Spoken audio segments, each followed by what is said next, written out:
I just have 3 quick book recommendations today for anyone interested in holy wells, sacred springs, hill figures, burial chambers, henges, stone circles. If you're interested in topics such as these, then you might be interested in reading these books. So first up we have Mysterious Britain by Janet and Colin Board. They talk about standing stones, earthworks, ancient buildings and stone structures, the sanctity of ancient sites, holy wells, hill figures, mazes, ley lines, and then there's more about King Arthur, pagan ceremonies, pretty much every topic to do with history, mythology of Britain and Ireland. Plus you've got illustrations and photos throughout, for example, of mazes and old churches, ley lines, statues and UFOs, other things as well in the back there. For anyone who is maybe just getting into this type of thing or has been a seasoned explorer for some time, it just makes a nice, almost like a reference book.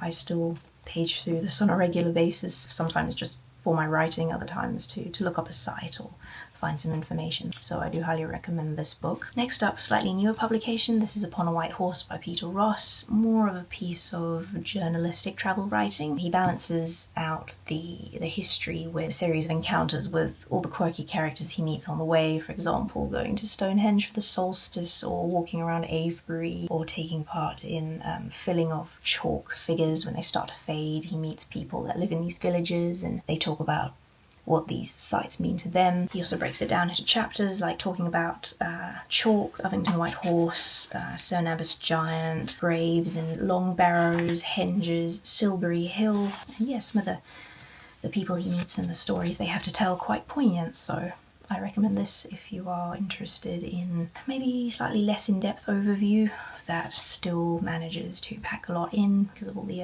interactions he has, some of which are quite amusing as well as poignant. So that is Upon a White Horse by Peter Ross. And then last but not least we have Sacred Waters, also by Janet and Colin Board. This one I know is out of print, but I did find my copy on eBay, so it's obviously still floating around the digital ether. This is all about holy wells, sacred springs across Britain and Ireland as well. Just about everything you could want to learn on the topic. Disappearing wells, pilgrimages and rituals, water divinities, ghosts, as well as a list of 200 wells that are supposedly still in existence to this day, although the fact that this was published in the 80s can't attest to the fact that they are all still in existence. Yeah, this is written in a similar way to Mysterious Britain, just obviously focusing on the one particular topic with photos as well, and makes for a handy reference book as well. So yeah, I recommend Sacred Waters if you're interested in holy wells and sacred springs across Britain and Ireland. So yeah, that's everything I had to recommend for today. If you are in any way bewitched by the wilderness of the UK and all the interesting little sites and markers of ancient history that you can find across it. Thanks for watching, and I will see you again very shortly in my next video.